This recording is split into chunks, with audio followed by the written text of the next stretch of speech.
Tengo en la línea a Luis Espino, especialista en discurso. Luis, qué gusto saludarte, ¿cómo estás? ¿Qué tal, Carlos? ¿Cómo estás? Muy buenas tardes al público. Bueno, han habido dos discursos iniciales de la presidenta Sheinbaum, el de la toma de posesión, el del Zócalo. Ha habido una mañanera en donde ha improvisado, contestado las preguntas que le hacen un puñado de reporteros. ¿Cómo ves hasta ahora el discurso ya de Sheinbaum presidenta?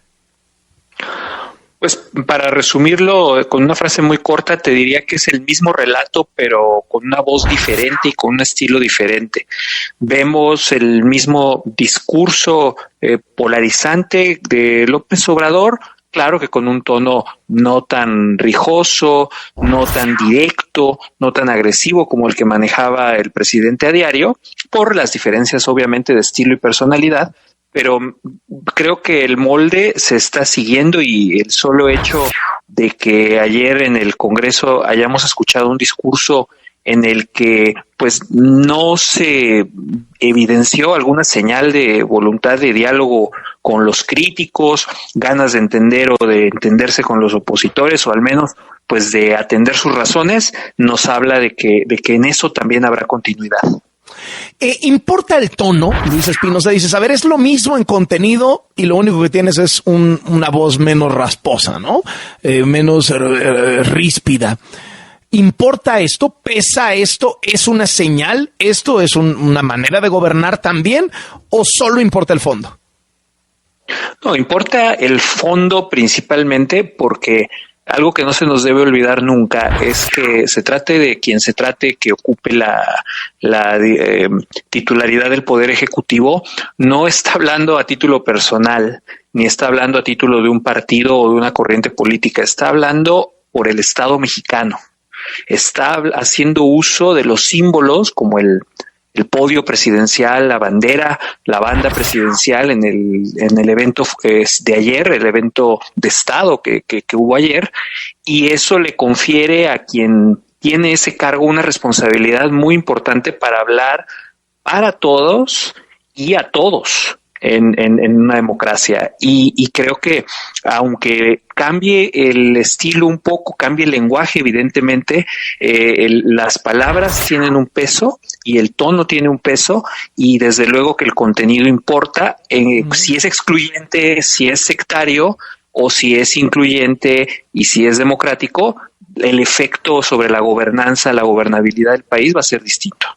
Ese viva la 4T que grita en la toma de posesión, ¿hay antecedente en el discurso público de que en una toma de posesión haya una arenga de partido? Pues no que yo recuerde, y esto debe ser parte también de esta continuidad que Claudia Sheinbaum representa.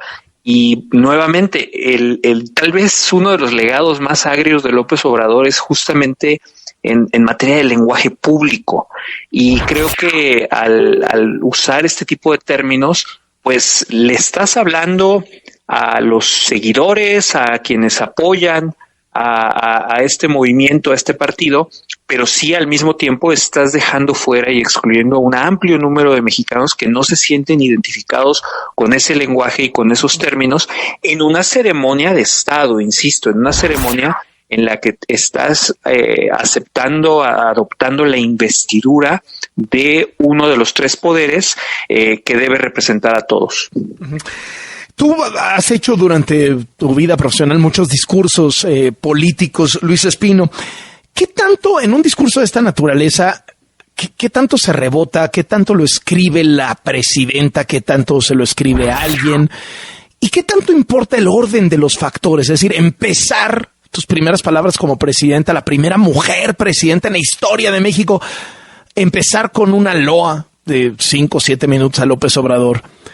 Y la parte que a mí, por ejemplo, me pareció más bonita, la de las mujeres, dejarla hasta el final, está bien, o sea, es más peso lo que va al final, es más peso lo que va al principio.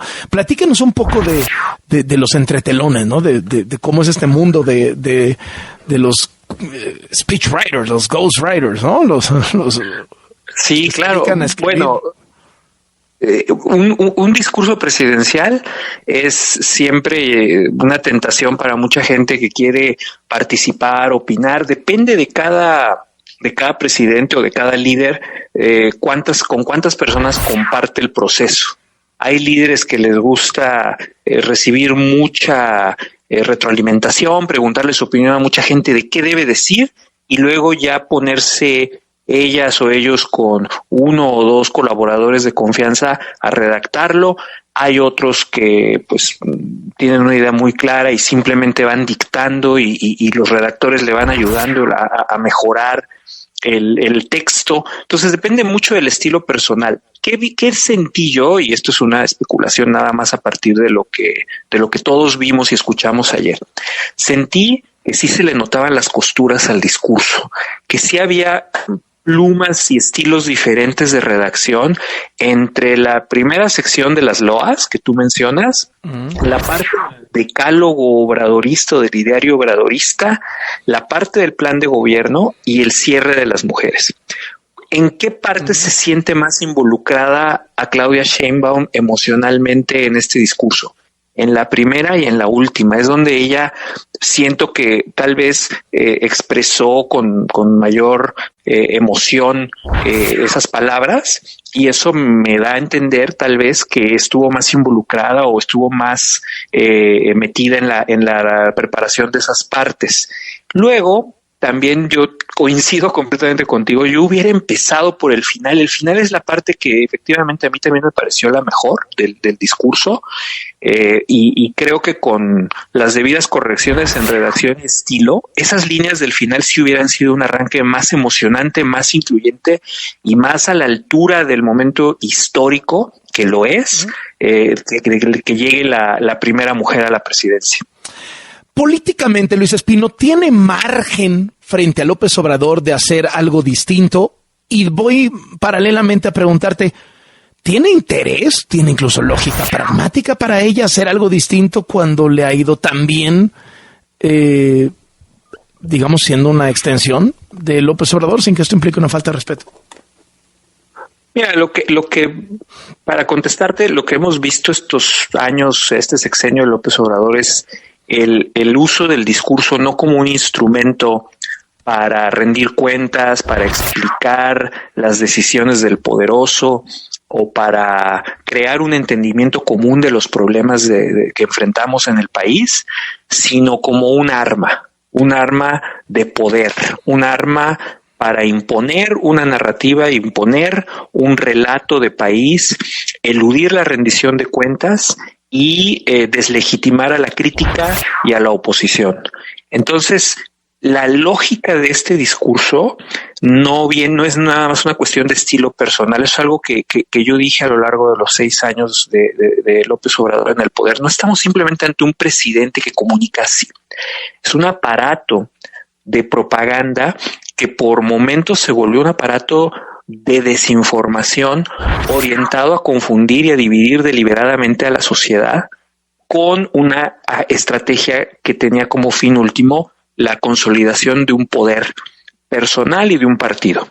Entonces, esta dinámica es difícil de romper de entrada. O sea, no creo que sea fácil de repente decir, bueno, ya apaguen a todos los propagandistas en redes sociales, que los medios públicos sean objetivos nuevamente o menos sesgados, que las mañaneras ya no se realicen. Creo que la dinámica y la lógica de este aparato de poder llevan a la nueva presidenta pues a seguir con el molde, a seguir en ese camino. Ahora, sí tiene obviamente toda la plena poder y capacidad discrecional de cambiarlo, ¿no? Esperemos que así. Yo me subo al coro de esperanza que ha habido estos últimos días, de decir, bueno, ojalá que cambie, pero creo que la lógica de los movimientos populistas, Carlos, amigos del público, no es esa. La lógica de los movimientos populistas es ganar a través de la división de las sociedades. Y entonces, en esa dinámica, veo difícil que volvamos a entender la comunicación del Estado como eso, como un ejercicio de rendición de cuentas y de información, y creo que más bien vamos a tener 6 años de algo muy, muy parecido, de una continuidad de esa estrategia de propaganda de López Obrador. Luis Espino, te agradezco muchísimo estos minutos para W Radio, gusto saludarte. Al contrario, Carlos, muchas gracias. Buenas tardes. Hasta luego. Él es especialista en discurso.